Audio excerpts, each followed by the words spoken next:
Por gjëja kryesore në këtë sfidë nuk është kjo, është mbështetja financiare që i duhet dhënë bizneseve fason për zgjeruar ciklin.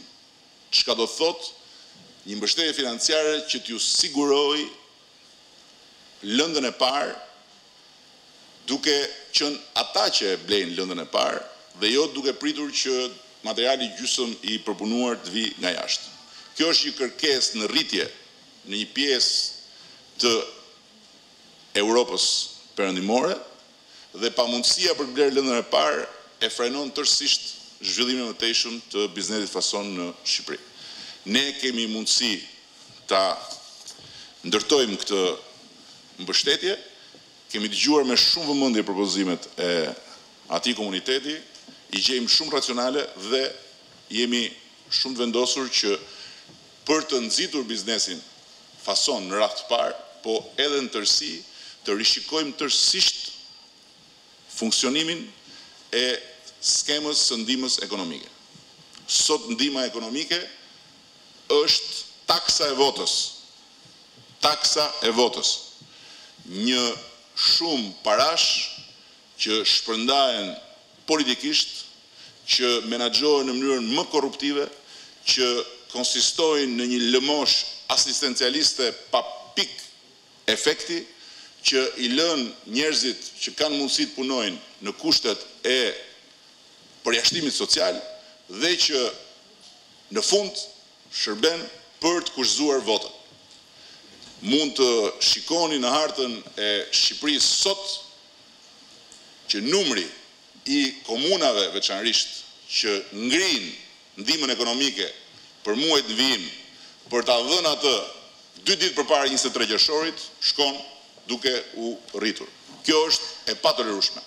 Ne këtë sasi të ardhurash për të gjithë njerëzit që kanë këmbë duar e sy e vesh dhe që janë fizikisht të mundshëm për të punuar, do ta vëmë në dispozicion të një projekti të përbashkët me biznesin, duke financuar përpunësimin në mënyrë që biznesi të fitoj fuqinë për të shkuar përpara në zgjerimin e cikleve të veta dhe të rrisë punësimin. Pra, sigurisht nuk e përjashtojmë edhe mundësinë e një marrëveshje ku qeveria jon tjetë garante për marrëdhënien e bizneseve të caktuara me bankat, por le ta fillojmë nga një hap i përbashkët me një mundësi të përbashkët. Përkundër hapjes së vendeve të reja të punës, ne do të japim mbështetje financiare. Ky është thelbi. Nga ana tjetër, e kemi thënë, me kohë jemi të lumtur që qeveria aktuale e adoptoi, pavarësisht se adoptoi për sipas nesh arsye mirëfillie elektorale, politikën e uljes kostove të prodhimit bujqësor. E ka adoptuar në mënyrë të pjesshme, por më në fund, pas një refuzimi kategorik të nismave tona për uljen e përheqjen e akcizës naftës, përheqjen e taksës qarkullimit naftës kur bëhet fjalë për naftën bujqësore industriale, për heqjen e TVSH-s së plerave kimik, për uljen 10% të TVSH-s fare, për heqjen e TVSH-s së makinerive, më në fund erdhi në të njëjtin konkluzion dhe madje heqjen e TVSH-s makinerive e nxori si një gjetje të madhe të vetëm. Sot e gjithë ditën, megjithatë, heqja e TVSH-s makinerive mbetet në letër sepse është e pazbatueshme. Dhe më keq akoma, ka një listë makinerish të përfshira në këtë nisëm, për të cilat biznesi shprehet qartësisht se është një listë ndërtuar në mënyrë klienteliste për të përfituar kompanitë e përfshira në listë nga kjo marrëdhënie me qeverinë dhe përsërin dëm të biznesit. Ashtu si kundër ka dhe disa kufizime të tjera që duhen hequr që të gjitha. Ne këtë do ta liberalizojmë plotësisht. Çdo makineri, pavarësisht a është mbi 500.000, a është nën 500.000, çdo makineri që hyn në këtë vend për të nxitur prodhimin nuk do të ketë TVSH. Dhe nuk do të ketë lista preferenciale apo lista të mbyllura ku biznesi detyrohet të shkojë të gjejë makinerit. Secili makinerit i gjen ku doj me çmimin që i duket më i arsyeshëm dhe kur i sjell në territorin e Shqipërisë nuk paguan TVSH. Ky është parimi jonë dhe këtë parim ne do zbatojmë. Ndërkohë që jemi të bindur që në rast se do ndodhë ajo që nuk ndodh dhe kjo qeveri do të vazhdonte, të gjitha këto do të zhbëheshin dhe asgjë nga këto nuk do të mbetej. Janë vetëm konsum elektoral. Ne do aplikojmë lehtësi administrative dhe fiskale edhe për sektorët e eksplorimit naftës, të energjisë, bujqësisë dhe disa sektorë tjerë me këtë synim që të ndihmojmë krijimin e cikleve të plota të prodhimit. Jemi të bindur që kjo është sfida e kohës që jetojmë. Krijimi i cikleve të plota të prodhimit brenda vendit për të nxitur maksimalisht punësimin dhe për të rritur maksimalisht cilësinë e sipërmarrjes në Shqipëri. Do rimbursojmë detyrimet e TVSH-s. Do t'i rimbursojmë. Do ta rikonceptojmë gjithë zinxhirin që bën të mundur rimbursimin e TVSH-s. Dhe nuk do ketë më vonesa për të gjitha pagesat që administrata tatimore ka ndaj biznesit. Ashtu si kundër nuk do ketë më gjoba të vendosura me kulturën e represionit. Do ta shkulim kulturën e represionit mbi biznesin në të gjitha nivelet dhe duke filluar nga gjoba. Dhe angazhohemi që bashkë me ju ti rikonceptojmë gjobat. Ta rikonceptojmë të gjithë mekanizmet. Ta rikonceptojmë duke ndruar kulturën, jo mbi kulturën e represionit, po mbi kulturën e zbatimit të ligjit. Shqetësimi për monopolet, siç e thash, është i prekshëm në çdo kontakt me komunitetin tuaj. Ne jemi të vendosur që ta çmontojmë këtë sistem. Por për të çmontuar këtë sistem jemi të vetëdijshëm që na duhet konkurrencë e lirë, e hapur, transparente dhe na duhen rezultate të besueshme që vijnë si pasojë e konkurrencës.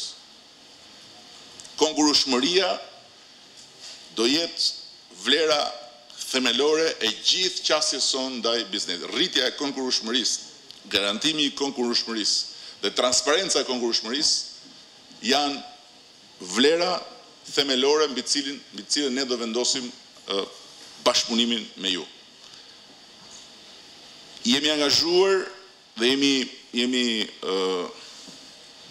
të kënaqur, do thosha, që ky angazhim i yni i bërë që shndryezën e parë, ka gjetur mbështetje dhe i jehon fort me shqetësimin tuaj për institucionet fiskale dhe tatimore. Është e papranueshme që ne të vazhdojmë të lëmë në qafën e sipërmarrjes këtë lloj zogorie xhandarësh dhe këtë lloj çorodie institucionesh që nga një anë konsumojnë para më shumë se sa çdo duhej dhe çdo lypsej të konsumohej për objektivat dhe punët e tyre, dhe nga ana tjetër shkatrojnë psikologjikisht përveç se financiarisht bizneset të tëra. Prandaj ne do ta unifikojmë tërësisht institucionin e zbatimit të politikave fiskale. Do t'i bashkojmë institucionet ekzistuese, do krijojmë një strukturë të vetme të ardhurave, duke shkurtuar kohë dhe kosto biznesit, duke lehtësuar qeverinë dhe buxhetin nga kostot dhe duke mos pasur më disa sportele, disa stacione, disa institucione ku biznesi duhet paraqitet dhe ta lërë lëkurën disa herë. Duam krijojmë një strukturë të vetme të ardhurave dhe në përfundim të gjitha këtyre, duam të ngrem dhe do ngrem Këshillin Ekonomik Kombëtar. Jo siç ka qenë deri më sot një këshill konsultativ, ku di unë, që ka mbetur gjithmonë fantazma të sjella në jetë vetëm kur biznesit mund të ketë ardhur aty ku s'mban më. Dhe qeveria është ulur thjesht për të krijuar një moment relaksi, ose kur qeverisi duhet që ta mbledhë biznesin për të shitur në një nisëm apo për të përmirësuar imazhin e vet. Jo, Këshilli Ekonomik Kombëtar do të jetë një këshill i cili do të funksionojë si institucion në selin e Këshillit Ministrave të Republikës së Shqipërisë. Do të jetë një këshill me një bord ku do të marrin pjesë personalitete të larta botërore dhe europiane që na kanë dhënë miratimin për të bërë pjesë e këtij bordi, ashtu si kundër edhe figura përfaqësuese të botës ekonomike shqiptare, ku një pjesë të rëndësishme zë komuniteti juaj padyshim, ashtu si bankat, ashtu si bota akademike. Dhe për biznesin, për komunitetin e biznesit, do të ketë një zyrë